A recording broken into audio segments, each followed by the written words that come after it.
me every kind of nuisance. I think you want to say something like N, and then you want to say yeah, that one. the matrix, M3 or whatever the matrix is called. Are my brackets correct? Yeah, you need to have the N inside because it needs to turn into a numerical expression before you run eigenvalues. Oh, it should work either way. I know this works. I have tried this. Okay. What is the other way? Just put N inside. So eigenvalues N of A. Oh, okay. So that way. it's So really try fast. I'm trying the other one as well. And then maybe Mathematica sees N And then just within distributes brackets, it it's in. very tricky. It has to have all the brackets Right, right. so it's just switching the operators. So yeah, the brackets all stay the same. Bracket N bracket. Like that? Yeah, that'll work. Okay. And so the thing is, you want to do first of all, try just a 2 by 2. That's I wouldn't have said this, but this question comes up in various candidacy exams. My colleagues tell me, and people are not able to go beyond just 2 site systems. I want to be sure everybody is on the same page.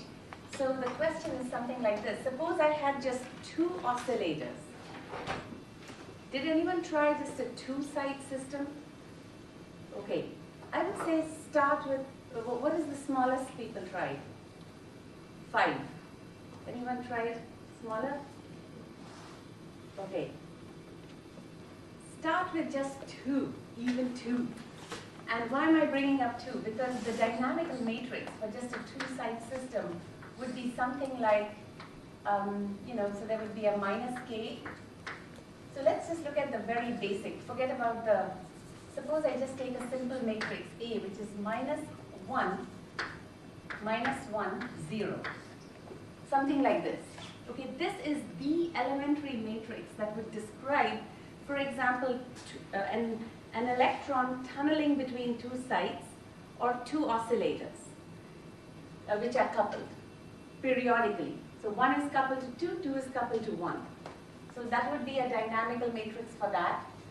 Of course, we want to put 1 on the diagonal to get positive eigenvalues, but this is the basic matrix. Now, its eigenvalues are going to be what? 1 and -1. Exactly. So already we are seeing something very interesting. We started out with 2 sites, or 2, let's call these sites.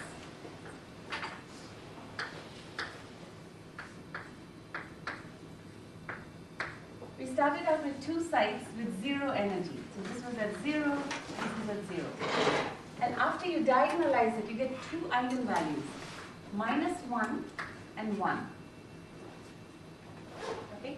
And this is already telling us something. What is it telling us? Anyone wants to tell me? What does this tell us? The fact that I got 2 eigenvalues from here.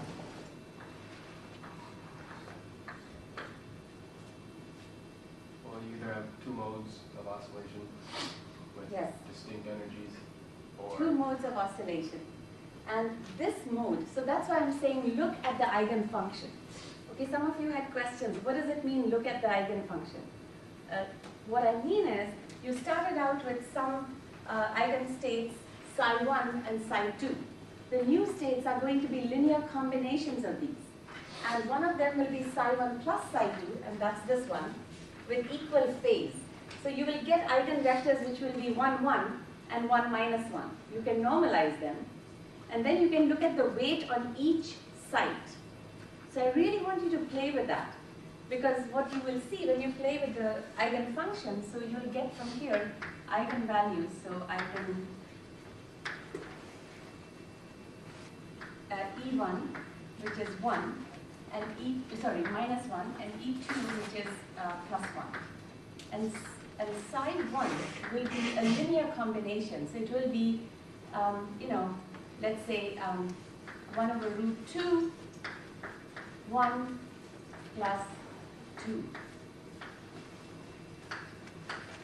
Okay, and psi2 will be 1 over root 2, 1 minus 2. Okay, Okay, so now on Mathematica, you won't get something like this. It won't even be normalized. It will just give you 1, 1, which means the phase on the two atoms is identical. And the other case, it will give you 1, minus 1, which says the phase is high shifted. Okay, now I want you to slowly connect that with the dispersion that you're getting from the dynamical matrix. So by that I mean, so the first thing is, so now try to connect this. If you put terms on the diagonal, it doesn't do anything, right? You just shift the eigenvalues by that much. So this is your basic matrix. Once you have this, you can get your dynamical matrix eigenvalues directly. So I want you to start from 2 and then build up to 4, 8, etc. And each time I want you to see what is the phase that you're getting. It will tell you, basically you will see the formation of the K vector. Okay, I want you to see that emerging from the site basis. Did everyone understand that statement? Probably not. Okay. So let me say that more carefully, because this is really the crux. If you get this, you've gotten practically everything about electron waves, everything about phonons. So let's do that slowly. So this was with 2 sites, right? If you have now more sites, say you have n sites, you're going to get a matrix A, the basic matrix A, which will be something like 0, again in the site basis. It will be 0, minus 1, minus 1, the nth one.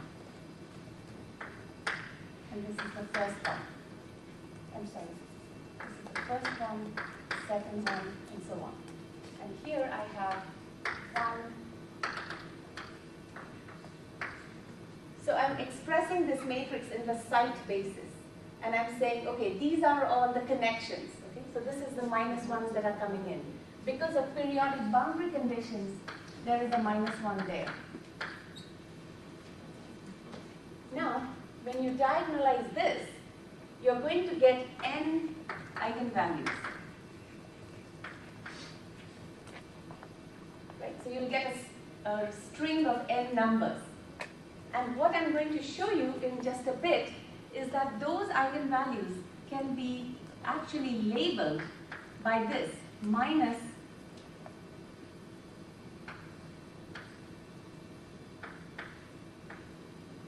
so all of those n eigenvalues can be labeled by epsilon k, which is minus 2 cosine ka, and I don't have any units here because everything was numbers, right? And k, this little k, is basically 2 pi over n. Sorry, can't see here. So the k's that you get will be 2 pi over n minus n over 2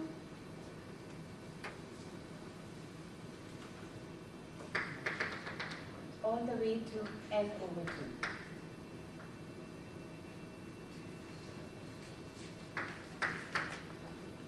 Okay, so if you count, there are n values here. Okay, so you want to check that. So what I'm trying to say is, you started out with just sites. You started out by writing out your Hamiltonian or your connection matrix in terms of sites. This has n eigenvalues, but for the reason which I'm just going to show you, because this is a translationally invariant system, these eigenvalues can be labeled by a k index. And that k turns out to be these sets of numbers. Now let's check for n equal to 2, which was our simple example. We then get k, which is 0, and pi. These are the two values of k. Okay, ka type is 0 and pi. And that means my eigenvalues, ek, should be cosine 0, which is 1,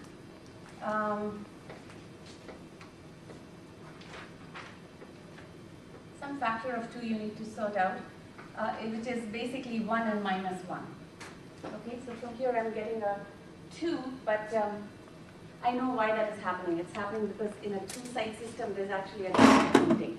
But never mind, you'll see that this is going to give you sort of a 1 and a minus 1, which is the same as up to a factor of 2, which you can sort out. But by and large, that is what I'm trying to get at when I say k will emerge as a quantum number. Is that clear?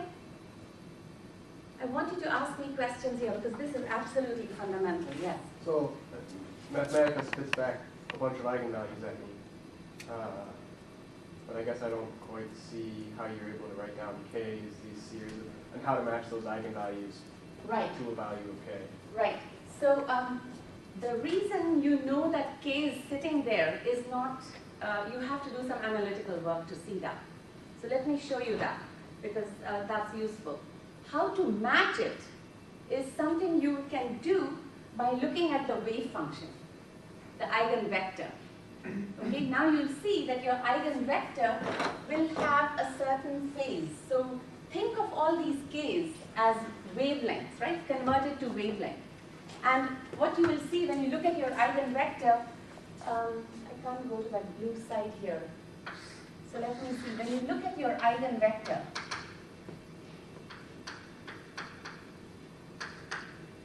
and you plot this eigenvector, some particular one, psi, some particular alpha, as a function of I.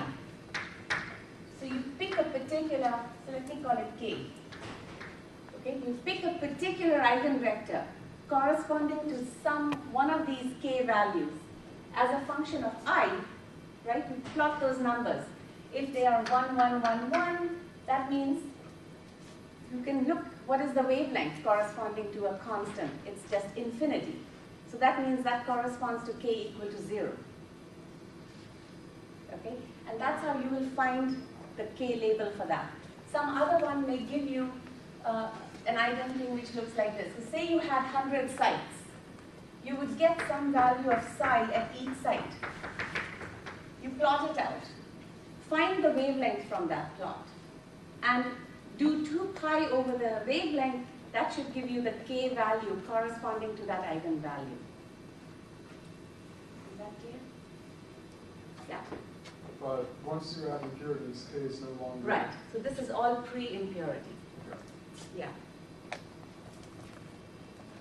So, Well, if you have 100 atoms, you've got 100 eigenvectors, and it's kind of a mess to look at. I don't want you to find k's for 100, for the 100 thing. Okay. So I would say just with 4 or 8, once you get the idea that, okay, I understand how a matrix in real space spits out eigenvalues and how those eigenvectors give me variations, and these variations have a wavelength, and from that wavelength I can determine k. Once you can see that with whatever number, 4, 8, 10, what you will start to see is the following.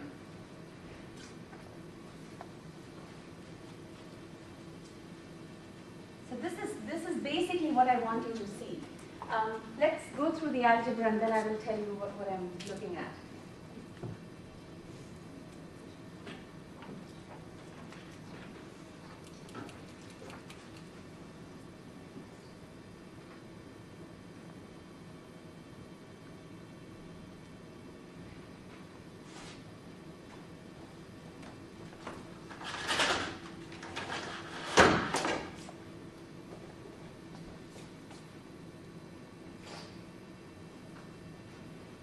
Okay, so the dynamical matrix, I've just sort of gone over it a little bit, you can read it.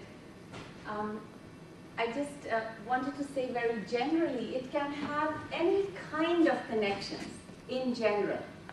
Okay, it does not have to be nearest neighbor springs, but it has to be the same for every environment. So you can't just suddenly say this is connected to the nearest neighbor, but that one is not. It has to be translationally invariant. This is in the case when there are no defects. Okay? In that situation, we will be able to pick out a momentum label, and only in that situation. So I wanted to just lay that out. And now comes this, okay, so this is then the dynamical matrix we've been talking about. And I've constructed it now for just nearest neighbor. Okay? So it has those minus k connections. So this is like our -1 matrix that we were talking about. This also has the diagonal terms, which you may or may not put, because you can just shift your eigenvalue at the end. Okay, so finally that's our matrix. Now, this is in real space. And that's the space that is intuitive for us, right? We can understand real space because, okay, these are the springs, that's how they are connected. K-space is obscure, but K-space, everything becomes easy. So that's why we talk about K-space all the time. But in order to make that connection really concrete, I want you to do this example, till it is so automatic that you can go between real and K, just kind of in two parts of your brain. So to do that, we saw this in the electronic problem, but I'm repeating it because the same ideas carry over here for oscillations as well. And also because my colleagues tell me that in the candidacy exam, some people didn't do well on very basic things. I'm nervous, you guys will leave my class, and then they will point fingers at me later. So okay, here's the basic idea. You have sight indices, and you can expand them, Fourier series, expand them in momentum basis. E to the I k dot r, which is a phase factor, times this k index. Okay? That's just a Fourier expansion. And then you just plug this in this expression below, where you say that, okay, I'm going to now evaluate matrix element of D, the dynamical matrix, between K and K prime. Not I and J, that we already know, it's this connection matrix, but now between K and K prime. And when you do that, you can go through the algebra, you'll see, basically it will give you terms like e to the I k prime minus k times ri summed over all I. Okay, this is going to be a delta function unless k is equal to k prime. The next one, so you get terms in D which connect, so D basically has diagonal terms, that's coming from there, right? What am I doing? I want to step back up a little. Here. So Dij is 2k for the diagonal element, minus k for a right neighbor, and minus k for a left neighbor. Okay, I'm just putting in those matrix elements here. So here. So this is Dij. And there's a diagonal element, there's a right neighbor, a left neighbor. The right neighbor and left neighbor, I've just written Rj is nothing but Ri plus A. Right? And the A part comes out here and the other one gives you that. Now that one is what is summed over Ri and gives you the same delta function, delta kk prime, and so on. Okay, so this is what tells you it doesn't matter what kind of connections you had in the matrix, nearest, next nearest, whatever you had, you will always pull out a delta kk prime times factors like this, cosine ka, etc., etc. That will depend on whether it was nearest neighbor or next neighbor or what have you. But the delta kk prime is what is telling you that the D matrix is diagonal in the K basis. And so finally, this is the result.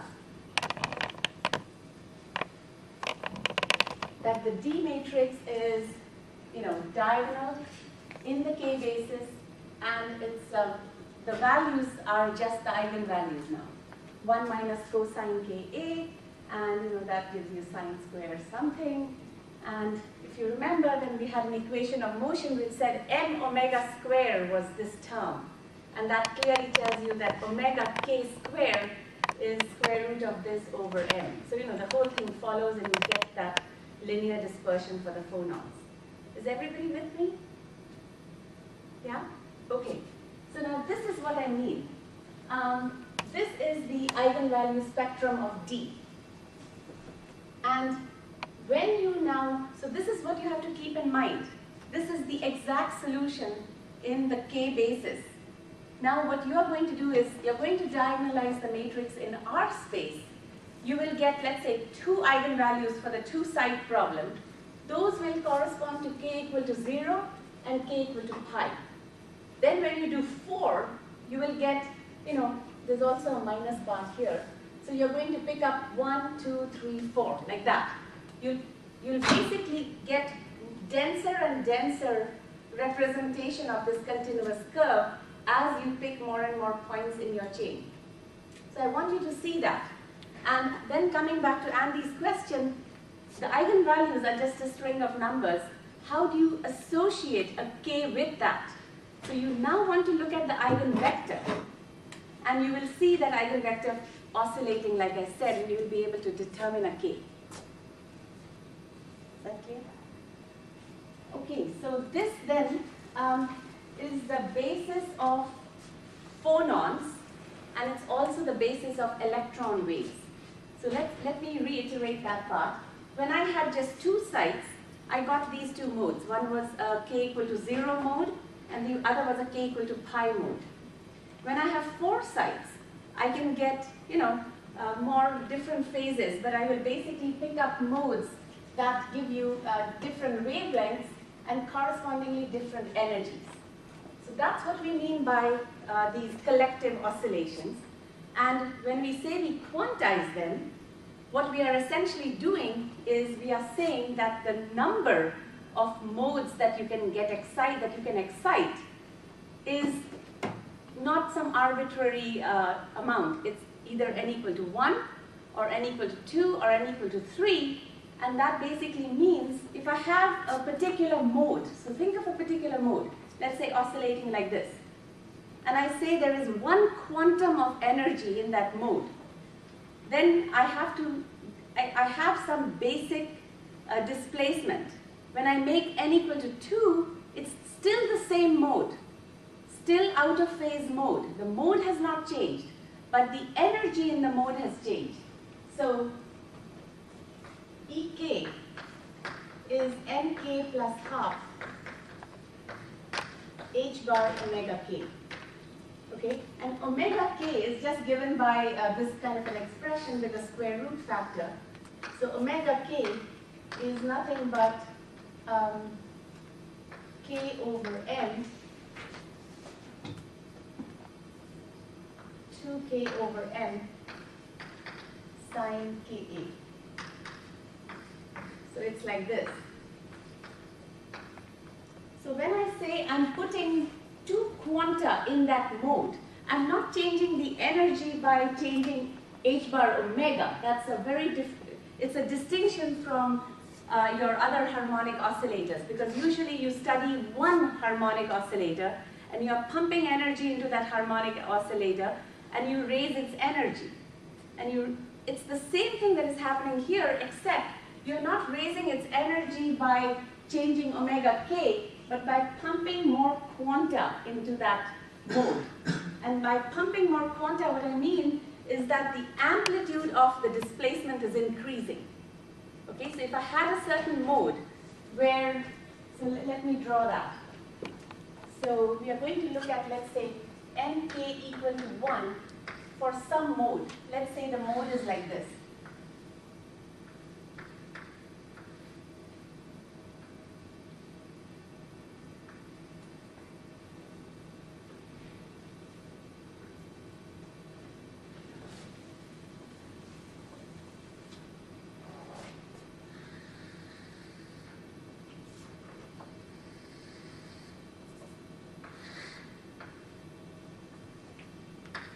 So let's look at a particular mode which looks like this. At nk equal to 1, this is the mode I'm looking at. When I say nk is equal to 2, it's still the same mode, so its wavelength has not changed. But the displacement of the atoms has gone up by whatever. So now the displacement would have gone up. So this is still 0. Here, let's say it has gone up. gone up, so it's still, so this is the nk equal to 2. And this one is, so it's the same mode, but larger displacement. And the point about quantizing just says that the displacement can't just change by arbitrarily small amounts. It changes in some quantized way. So that's the picture I wanted to get across. So any questions about the no defect case?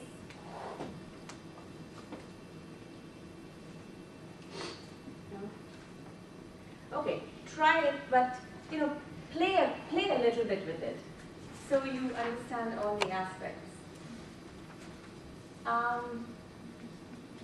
Okay.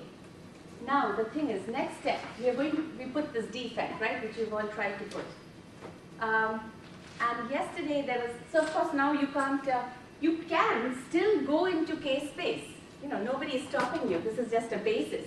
So you could set it up in real space, and you could still go into K-space, make Mathematica do all those transformations, e to the I k dot r, etc.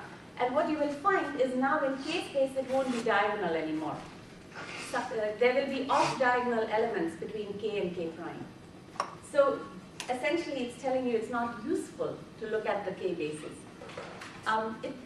It's not entirely unuseful, because sometimes when we say, well, what is the width? This was coming to the story when we were doing transport. We were saying, the electron momentum gets scattered. That's precisely the statement, that your matrix element in D, in the k basis, is now no longer diagonal. And that means k can scatter into k prime. So you can see how that works out and what you learn from that. Now, yesterday we were talking about the mass story, how to put in the, yeah, question? If the amount by which the defect is deviating from the normal is rather small, say the difference in spring constants is pretty small, then I'm assuming that it would be close to diagonal, but the off-diagonal term would just be small. Yeah. Does that So you remain should check. useful, or Pardon? does that then make it somewhat useful, or is Very the fact useful. that it's not quite diagonal kind of? No, very useful. That's how we do perturbation theory. Okay. So it still makes sense. So clearly, if the spring constants were all over the map, then it doesn't matter which basis you use. You are just coupling, you are just getting your eigenvectors as linear combinations of your basis states. If the spring constant is only slightly different on, on one, say, between two sites, try it, I would say. Construct your D matrix in K-space, and you will see it's diagonal with a few off-diagonal elements, very small off-diagonal elements. So that tells you, how you write in quantum mechanics, you always say, okay, here's my Hamiltonian, I'm going to write down my H0 plus some lambda H prime. That's the beginning of doing perturbations in this manner. You can think of your D as your D0 plus some lambda, which is k prime over k times h prime, right? And you can basically set up the entire set of quantum mechanics that you know in terms of what h prime will do to a degenerate state versus non-degenerate states. And you should look for that. Where is lambda having a bigger effect? At eigenvalues that are completely different or near degeneracy points. So you should try to use all your quantum mechanics knowledge here, because it's set up for that. Okay, now comes the mass story, right? So we have this mass times omega square u is du. And I said, okay, you just take the mass is just a diagonal matrix. You take it to the other side, m inverse times du. So this is an eigenvalue equation for the matrix M inverse D. Did people try that? How many people got to this math? I You did? actually used a generalized eigenvalue. So mathematics has a generalized eigenvalue solver. So I just said that, I just left M on the other side and did that instead of multiplying. Mathematics shouldn't let you do that. So it's too easy then. I already did, you know. I see. By hand. And then what do you do? And then you just say, you just give a matrix on both sides and... Yeah. I see. Okay. Well, you can do that. I've mulled over it for a long time because as you pointed out, somebody pointed out, you see D was a symmetric matrix. So we know it has real eigenvalues. Now when you multiply D by M inverse, it is correct what you said yesterday. It's no longer a symmetric matrix. M inverse times D is no longer a symmetric matrix. So I'm worried about the fact that, what happens if it doesn't have real eigenvalues? We expect real eigenvalues, yet we cannot see that from this matrix structure. But it turns out it's actually hidden there. And this is how you can show that, so this is not important. You should just take this M, take it to the other side, make it M inverse, multiply by D, or take the other route that Eric is saying. I don't know exactly about this generalized matrix, but certainly you can take M inverse D and solve that problem. And you will never get complex roots or complex conjugate roots. You never find that. And I want to just tell you why you don't find that. Now, it's not important for your results because you won't find it.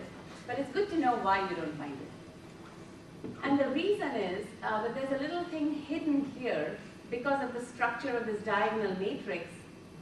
You can basically divide. So the idea is very simple. You just divide, write this M as square root of M times square root of M. And you divide the M in two places. Okay, so here's what I mean. You can show this very simply. So square root of M is just, the square root of the elements because it's a diagonal matrix. So you can just write M as square root of M, square root of M, U, du. And now I can take this M to the other side. I get M to the minus half D. This is identity. So I write that as M to the minus half, M to the half U. I can define a rotated vector V, and then you can show that this matrix is still a real symmetric matrix. Okay, so everything is fine. Okay, so any other questions on this?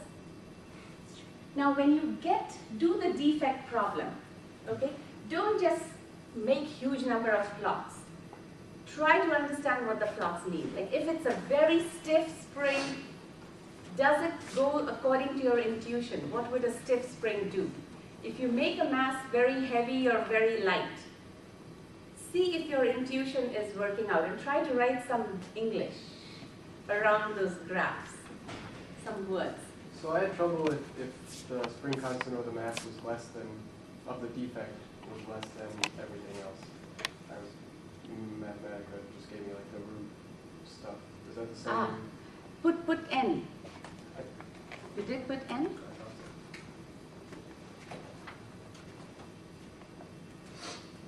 Yeah. You did. Which input are you looking at? This probably isn't a question for the class. So we can have another discussion on that. Maybe after I look at everyone's responses, I can do some collating. Okay. Now, did I just put? Yeah, that should still be okay.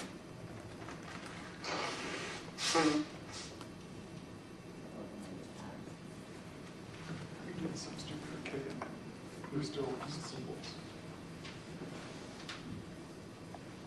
Yeah. Okay, the other problem with the Debye-Waller factor. How did that go? Has everyone sort of done the Debye-Waller factor? Except part C. Except what? Part C. Yeah, I can get part C to work. Part C? Yeah. Anybody did part C? Part C was what? Evaluated Evaluate the in integral. 3D? That's reading it. Okay. How did people do on the... giving me other ideas for my class.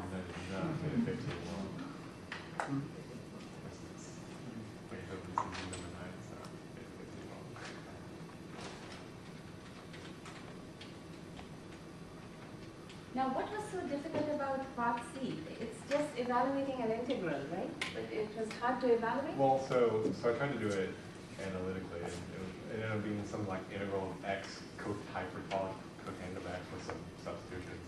And then I couldn't do that. So I tried to do it in Mathematica, and then Polylog. Yeah, and I didn't know how to evaluate the polylog. See, I was delighted to see the polylog because it's kind of clear. If you do it analytically in some limits, you pretty much get the right answer. But anyone try to work it out? Did it assuming that the dispersion's over here? Yes. The whole 3 ones over? Yes. Do that. Yes, you can do that. I got a number out, but I don't think it compared against. Okay. So let me try to give you some sense of how you do something when you can't evaluate it exactly. You know, this power of approximations. It's quite useful.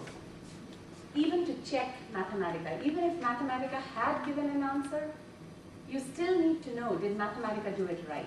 I mean, you know, we trust Mathematica quite a lot, but still. At least to understand what the limits mean. So let's see. I'm going to put all this up on the web. I just loaded it. And we don't even have proper file names right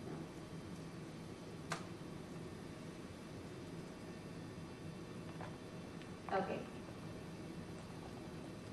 Let me do that quickly. First of all, let's just make sure everybody got the result about 1D and 2D. Okay, let me just go over that because, so what exactly is the Debye-Waller factor? Let's remind ourselves.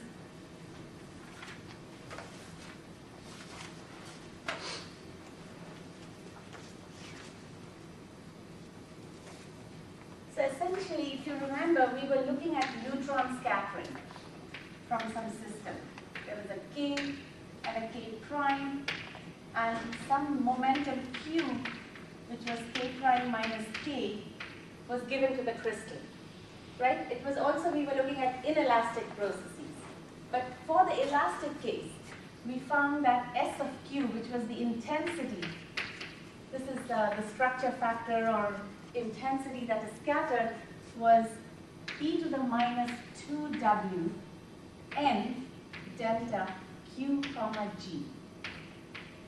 You can put a sum over g if you want. So essentially you have Bragg peaks at all the reciprocal lattice vectors. Their strength is n, the total number that are contributing coherently, but it is somewhat diminished by this factor, the Debye-Waller factor. So your height, the height of these peaks is G1, G2, is n times e to the minus 2w.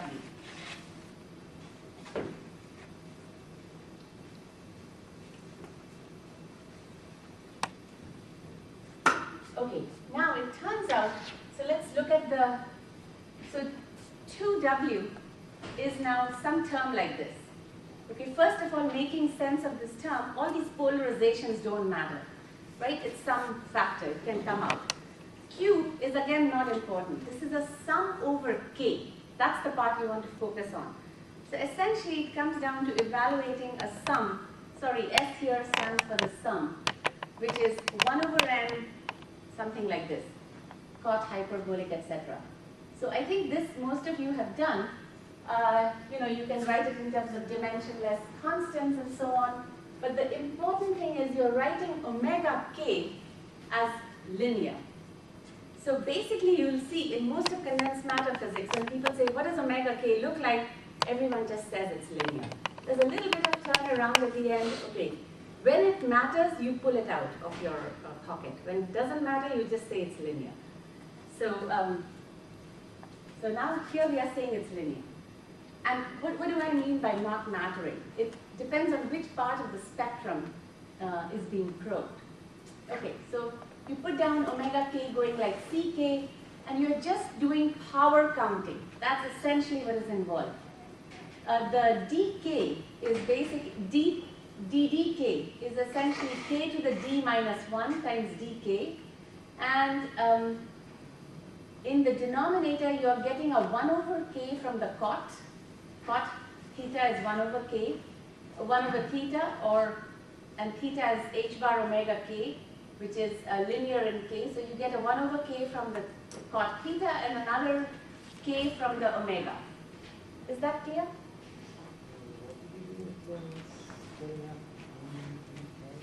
Oh, this one? This one? Yeah. It has an angular integral, some d omega, and then a radial integral, right? So this is d3k, for example. It would have a d omega, some angular integral over theta and phi, which you don't care about, because everything inside is only a function of the magnitude of k. And the radial part is going to be like, k to the d minus 1 times dk. So in 3D, it's k squared dk. Or in 2D, it's k dk, etc. And then So- the other terms are from the, Pardon? and then the other term there is what's that? Yes. So one term here in the denominator is from omega k, so the ck part. And another term another term is from cotangent, going like 1 over theta. So you're just power counting the k's. And this is a very standard procedure. All of statistical physics, when you're doing, if you were ever to do something like critical phenomena, you're only going to look at what long wavelength modes do. And it's kind of, in that context, it may come up. So you just see here, you get k to the d minus 1 over k squared, and in 1D you get dk over k squared. It's a very strong divergence. It goes like 1 over k. So this term goes to infinity. And that's why you don't care about anything else. Who cares if the angular integral gave you 4 pi or something gave you, some other terms. It doesn't matter. The integral is diverging. And that's the way you kind of organize your terms. And you don't need to fret over the others because they are anyway irrelevant. Similarly, in 2D, you get dkk. This is from the k to the d minus 1, so k to the 2 minus 1 over k squared. And that's dk over k. It's a log divergence, much weaker, but nevertheless a divergence. So what that says is your Debye-Waller factor, right? We didn't even put in a temperature or anything. We have just, this is for any temperature. Theta could be anything. So for any temperature, the Debye-Waller factor is diverging. It's going to infinity. So e to the minus 2w is going to 0. And that says this height of this peak is actually going to go to 0. So there is no Bragg peak in the limit of an infinite system. Because Q, it's the K cutoff. The divergence is coming as K goes to 0. Okay, so it's coming from the very long wavelength modes. The very long wavelength phonons are completely destroying the crystalline order. So I'm going to show you some real data next time. Because what this statement says is, in principle, there is no true crystalline order in 2D and 1D. It comes under the name of a theorem called the Mermin-Wagner theorem, which basically says there is no true long-range, and here I'm going to say crystalline or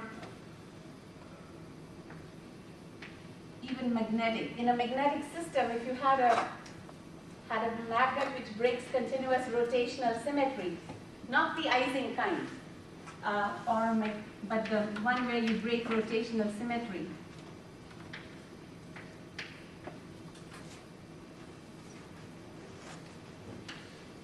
In 2D or 1D. For a system that breaks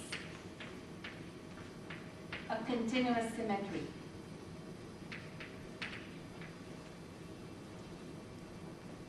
A spontaneous, let's just say a continuous symmetry.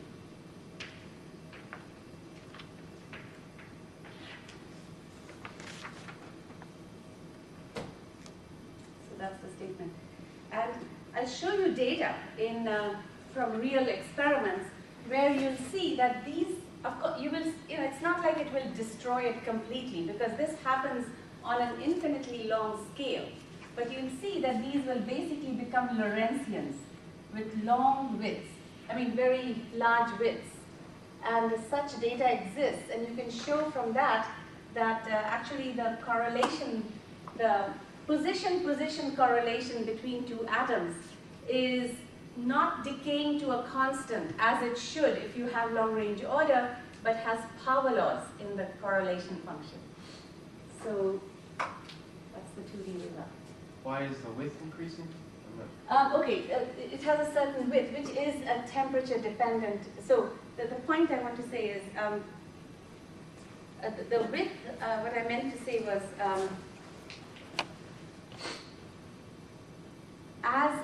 if I take a small system, okay, this is what I was trying to say. If I have a small system, I have a cutoff in K because I can't have phonon modes with wavelength bigger than the system size. So that integral that was diverging has a lower cutoff. Okay, so that means you will get this height won't go to 0, but it will come down to something. And then if I make the system bigger, it will actually come down a little more and more and more. So that's really what I meant to say. And the width was a statement about the temperature. So let me wait for the data and then I will point that out as well. But the main point was, so you might say, well, is this a real limitation? Now the point is, we know 2D crystals exist. Graphene, everybody is doing experiments. So that's why, people, you don't have to listen to these theorems very carefully. You should keep it in mind, but in practice, these limitations, it's only logarithmically diverging. So it's not going to destroy the order completely. But so 2D crystals will exist because you have some macroscopic size.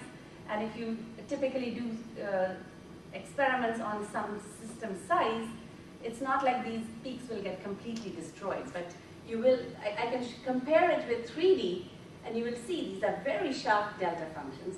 And in 2D, they are still peaks, but they are somewhat broadened, quite broadened. Okay, now comes the 3D story. So let's see, you started with something like this, right?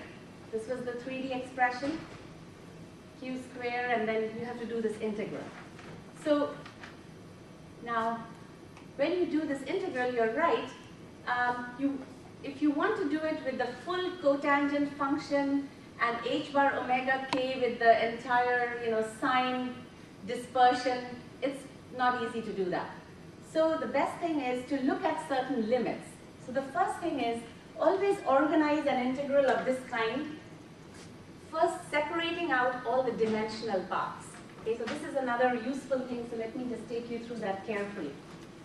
So you don't want to right away put this on Mathematica because it has, h bar, omega k, etc. You want to get it dimensionless. So first thing what I do is I note that 1 over v sum over k is this. Here I have 1 over n. So I can convert n to v by multiplying and dividing by v, and then I use this. 6 pi square little n is kd cube. Okay, that way I'll get all my dimensions correctly. Because, so when you do all that, so let me sort of go through all this and come somewhere here, this expression. Now I'm going to put omega k to be h bar ck. I'm going to use a Debye model for k between 0 to kd. That's the first simplification. And then this cotangent argument I'm going to write as x, and then pull out all the dimensions to get an integral like this. So let's see. I ultimately get something like that. H bar omega naught. Omega naught is just this energy. H bar square q square over 2n. What is that? that's just, if I didn't have all these many atoms, I just had a single atom absorbing the neutron, it would be rattling in a cage with some momentum transfer q. So h bar squared q squared over 2m is some bare energy scale. So I just call that omega naught. And then you get this expression that you need to integrate. H bar omega naught. And I've tried to write everything in terms of theta divide. So, you remember that h bar c k d was nothing but h bar omega d. That's how we defined omega d. And so we can either think in terms of a length, which is kd, or an energy, which is omega d, or a temperature, which is theta d. So depending on what you need, you can put that factor. So you then have to do this kind of an integral, and this is probably where people might have been stuck. Am I right? Did you get as far as this? Maybe? It said the hyperbolic cotangent went on 1 over x. As 1 over x. Okay. So now you want to think about it depends now on, so let's look at cotangent x. Okay, it has this form. 1 over x plus some x over 3, and then it goes to 1 at large x. And it very quickly goes to 1. So for example, for x equal to 2, it's already 1.03. Okay? So you know from here that x max, so your integral goes from 0 to x max. So if x max, now let's look at two things. If x max, which is nothing but theta divi over temperature. So I'm going to look at two limits. If the temperature is low, x max is like infinity. So for the most part, from 0 to infinity, I can kind of ignore that little region in the beginning. And for the most part, cot hyperbolic is essentially 1. So you want to use that approximation. On the other hand, if the temperature is high, then x max is very small, and then you're basically sensitive to this part of cot hyperbolic. So just use these two limits, and then you'll see the results. So I won't take you through that, that's sort of easy, but I want to just tell you what the answers are, because that's significant. So what you find is that in one limit, when the temperature is very low, it doesn't even factor into the Debye-Waller factor. It's just a constant. Okay, and that's kind of what you want, because if the temperature is low, you have some natural frequency that it's oscillating at omega 0 over omega Debye, and that just suppresses it a certain amount. But it's temperature independent. When the temperature is high, you get actually a linear in temperature piece. And you can see how everything is controlled by an energy denominator. I don't just have T sitting there. It's T over theta Debye, because that tells you the relative scale. And so that basically tells you that you will get some factor like e to the minus some constant times T, a temperature-dependent factor which will suppress these peaks. So actually, I did not want to show these rings at all. What I wanted to say was that these peaks will be suppressed in height in 3D. There will still be very sharp delta function peaks, but they will be suppressed in height by the temperature. So now we finally proved something which we talked about in the first quarter, that very much against our intuition, where we feel that these Bragg peaks should get broadened because of temperature. It doesn't do it that way. The rattling just causes a suppression, and that's the expression. So we really had to work hard to get to this result. Any other questions? Okay, so try to go through this and see if it all hangs together. Better not quit. Okay, so let's see. I want to shift gears, but before I do that, I think you don't want any more discussion on the homework, right? Okay, let me turn to yesterday's lecture. Did people, yeah? Well, what's the plan with the homework now? You should still work on it. I mean, I don't care if you look up solutions. I just want you guys to learn the material, whatever way. Okay. So you can write whatever you want and submit it. Okay. You know, I really feel, you know, what happens is, the way these homeworks, you know, I give out the homework someday, then, you know, what I feel is by the time they are graded, they are out of the memory. And then, you know, it's not so exciting to look at the solutions at that point. So there's no real ideal way to discuss this. Because if I do it after it's graded, it's too late. If I do it today, you know, some of you are still handing it in. So my attitude is, okay, learn it your way, the best way you want. I'll leave that to you. Okay. So now I want to turn to, okay, a couple more things. We had this elasticity lecture yesterday. What did you guys think about that? Do you want me to clarify something, or was it all pretty clear, or you have some feedback to give me? You found something confusing? Would you like me to address certain questions? I can do that, yeah. So in the liquid, there's no shear stress? No. But how about viscosity?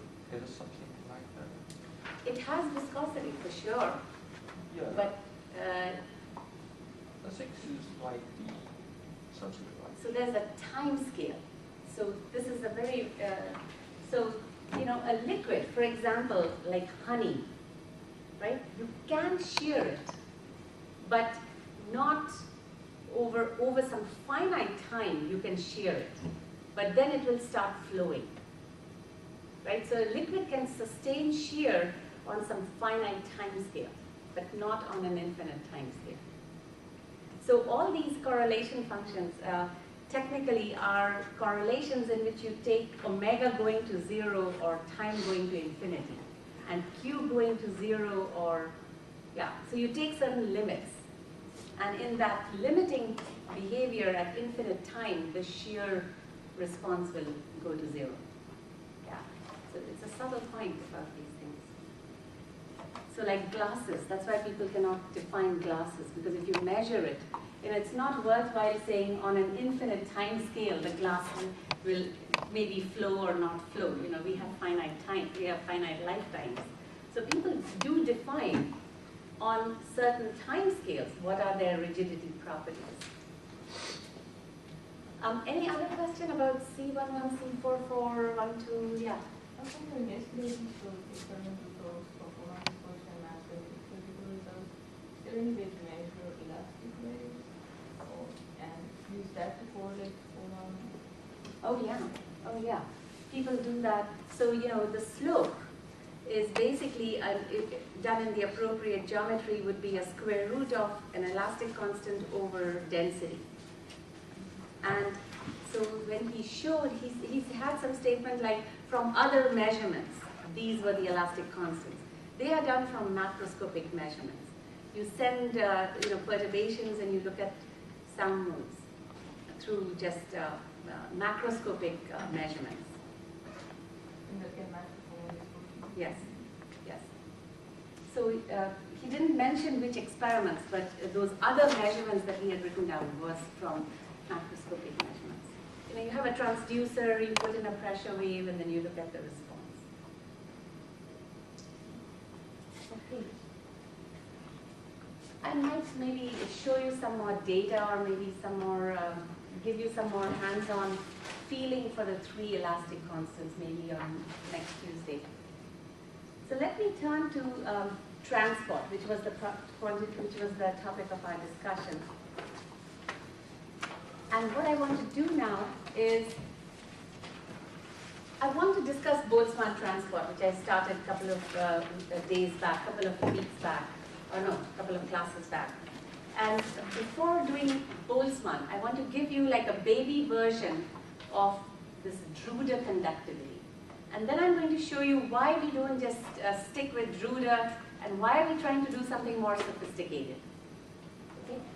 So the first thing I want to derive is this. Let me erase this.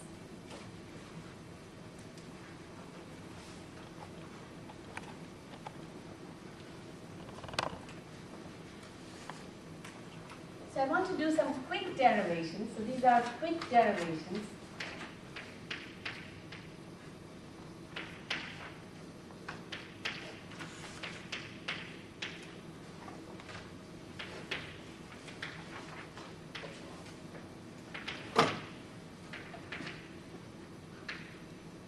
Of electrical conductivity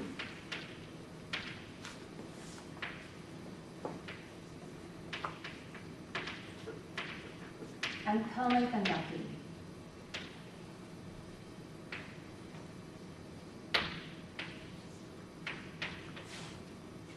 So this is kappa, not K.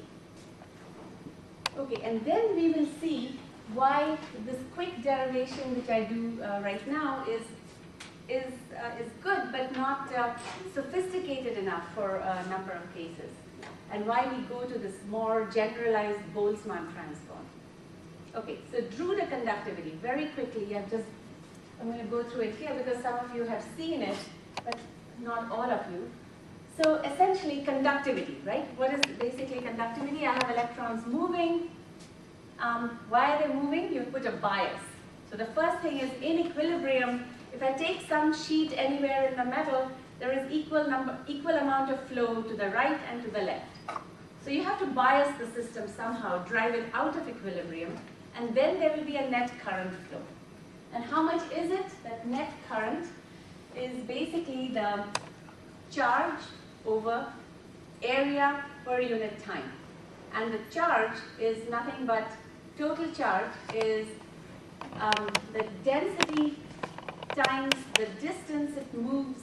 So this I'm trying to multiply it by a volume element, and that volume element is v dt, that's the distance it moves in the x direction, times a. So I'm thinking even of a very simple, one-dimensional flow, say flow along the x direction. So the total charge crossing the area A in time dt is minus E times this number. And the current density is then, I divide by the area and divide by the time, so I get NeV. So that's the current density. And if I now apply an electric field, then I have mass times acceleration is the force, and from that, so from here you would see that if there was just an electric field, the velocity would increase with time, right? Because there's a force acting on it, it would be a times acceleration times the time. Now this is where collisions come in. So collisions essentially scatter the electrons, every now and then, and as a result of the scattering, these electrons now no longer accelerate but start drifting with a constant velocity. So that's a very important role that these impurities are playing. We are not dealing with that in a very microscopic way. We are just saying that, let's say after some collisions, the velocity will be something like this. So here was the velocity term. It was some initial velocity plus some time-dependent part. This velocity will just, after every collision, the electron emerges in a random direction. So V0, which is the velocity right after it emerges, is going to be completely randomized. So if I average it over some time, V0 will go to 0, and you'll get some average velocity, which will be E charge times electric field over mass times this average time between collisions. So that's kind of the net drift velocity that the electron has acquired. And so the current density is now NeV, that V average. So that becomes, and V average is this quantity, so you get Ne squared tau over N times the electric field. And this coefficient here, by definition then, is the conductivity. Okay? So this formula is known as the Drude conductivity. So sigma is Ne squared tau over N. And this is called the Drude conductivity. And this is a very important formula that people use all the time. Its validity is something we will look at. in the next lecture. When is this formula valid? That's one thing I will address. And the second thing I will address is, here it appears, how does this, I kind of had an almost classical picture of how these electrons are moving. How is this connected with the fact that I, after all, have a Fermi surface? And in this Fermi surface, I have many states which are blocked because they are all completely filled. And it's only the electrons really at the Fermi surface that can scatter and that can respond to the electric field. Where is all of that in this formula? It just says n, which is the total electron density, tau is some scattering time, mass, but where is this picture that we have built up which says there is a Fermi surface and only some shell should be responding? So, and now, next what I will do is a calculation which takes us into this Boltzmann transport theory, from which I will derive a formula, and we will show that it has all the structure of the Fermi surface, and when it reduces to this sort of a formula at the end of the day. But you can see the Fermi surface structure in that. So let's see if we can try to get through that. Would it be wrong to just guess that, so n, we haven't really defined what is contributing to that? Would it It's be- all the electrons.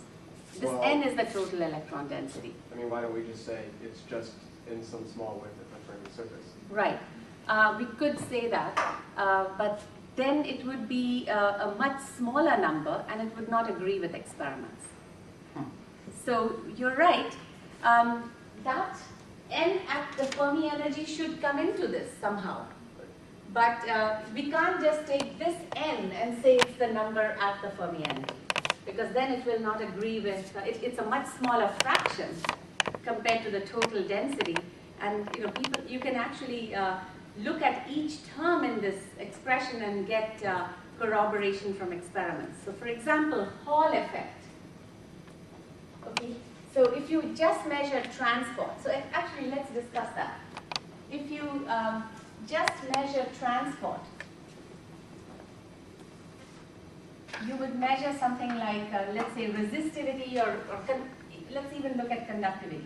So in a transport experiment, you would have I, and then you would measure a V here. And R would be V over I.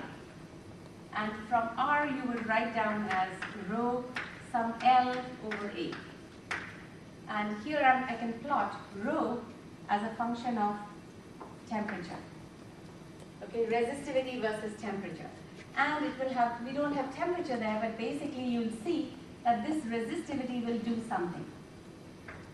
And at very low temperatures, there are different contributions to this resistivity, as we discussed from some of the talks you guys gave. But this point here, rho at T equal to 0, is dominated by impurities. Okay, so you can measure that, and from that one can get sigma, but you will get a combination of n and tau, right? Because it's a product of both. But now you can do a Hall measurement, as we saw. So if you do a Hall measurement in which, so this is a Hall measurement.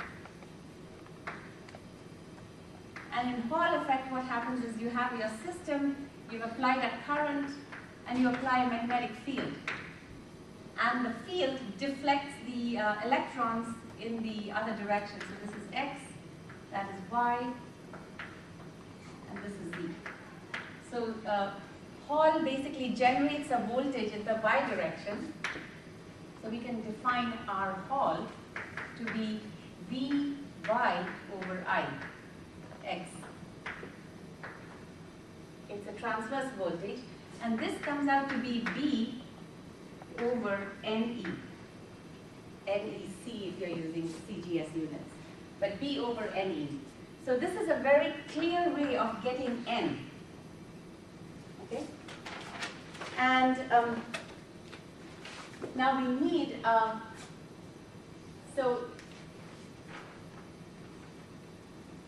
So we need, so to prove my point, I want some other way of getting tau, and then I want to say that if you take that n and the tau, it will give you the sigma that you would measure in transport, but only if you use this n that you get from Hall effect, which is really the total n. So in Hall effect, it is not just the Fermi energy n, it's the total n that contributes. But again, it's actually coming from certain Fermi surface integrals. All the electrons never participate in any transport. But it looks like the expressions boil down to that. So let me give you a very quick picture of what is the expression and how it boils down to that. Well, Yeah. it seems to be like right for the wrong reasons then. Like Yeah. we're not some other factor. Yeah. If we correctly express n as the number that's actually involved, Yeah. then something else just needs to change. Right. Right. So yeah, and that is a good way to look at it. That's why it's what you said is correct. It is sort of right for the wrong reasons. Ultimately, you get that, but the physics is completely wrong, and that's why I shouldn't say completely wrong. The physics as depicted by these electrons scattering, classically scattering, is completely wrong.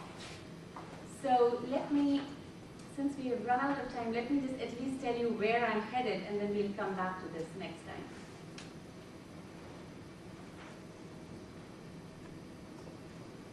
Okay, so we will do this in detail, but I'll just tell you what is the final expression that we want to get to.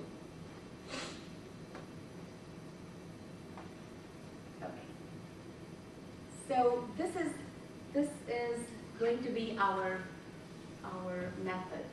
We are going to talk about a distribution of electrons. So we are going to talk about this quantity F, which is, you can think of as a local concentration of electrons at a point R in a state K at some time T. Okay, so we usually are used to talking about electron concentration in R, right? I have more, you have some perfume, okay, more concentration here, less there. But now we are also talking about the concentration at a point R in a state K. So think of your Fermi surface, there are all these K points, and you're asking what is the distribution of electrons in these different K points, but how does that distribution change as you move to another point? Okay, so we're going to look at this quantity, and we are going to show that essentially if there was equilibrium, this would be the Fermi function. Okay, no question about that. But when we perturb it with an electric field, and we'll go through some work to get to that, we will get this expression. When we perturb it with an electric field, the variation from the equilibrium distribution will look like this. There will be some velocity of electrons in the direction of the field, and you will see there will be some dF dE.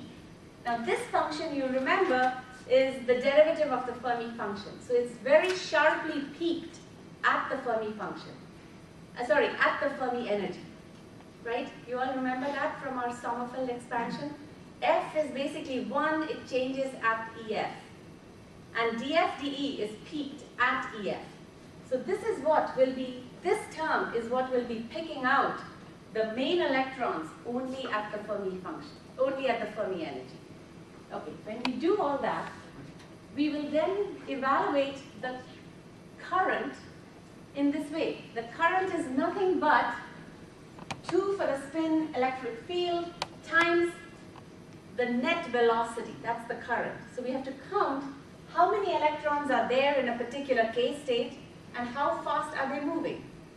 So we will just do this calculation with F substituted by GK, that perturbed distribution. Okay? And we have to do this integral over K, and you will see that because of that dF dE term, only the states at the Fermi energy will end up contributing. Okay, so don't worry about the math right now, just try to get some idea about the physics. So only that dF dE will contribute, and we'll go through some integral then.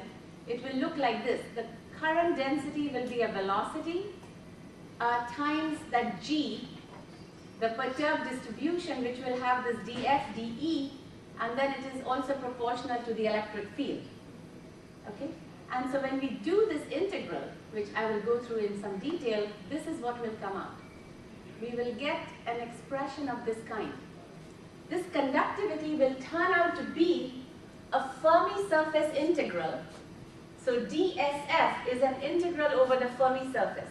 The reason I've written it like this is that Fermi surfaces don't have to be circular or spherical shells, right? They could have any shape. So it's an integral over the Fermi surface of V times tau. Let's say tau is constant, it's some scattering rate. The velocity is basically dE dk. So at each point k on the Fermi surface, one has to find the velocity and then do this integral. Okay, so this is really the correct expression that you will get for the conductivity. And then if you simplify it, you say, okay, let me take everything spherical, everything, like simple. You will say your Fermi surface area is 4 pi kf squared. Your length is Vf times tau. And if you go ahead and plug in everything, here, you get, this prefactor, 4 pi kf squared. L is just Vf times tau, so that's h bar kf over m times tau. And you get this kf cubed, which is nothing but 4 pi square n. And that's how this n comes in. And at the end of the day, you will get, that little n got cut off here, but you'll end up getting ne squared tau over m.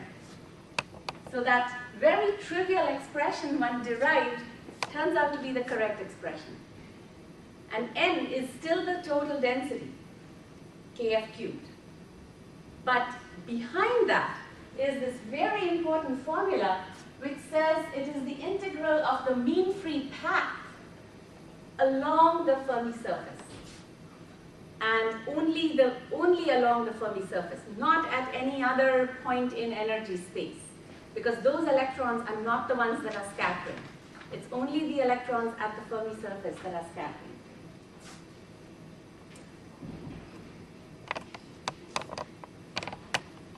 Okay, so next time I'm going to go through this a little more slowly, go through the distribution function a little more slowly so you can see that.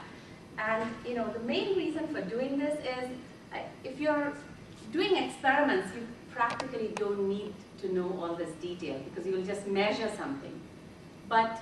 And it'll be some tau or something, and it'll all be integrated values. But if you're calculating something, this is the route by which you would calculate.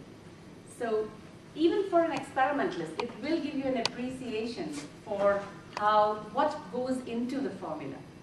So if you for some reason have, so I'm going to show you, maybe take one more second, that another way, one can write that same form. There are 3 ways to write this.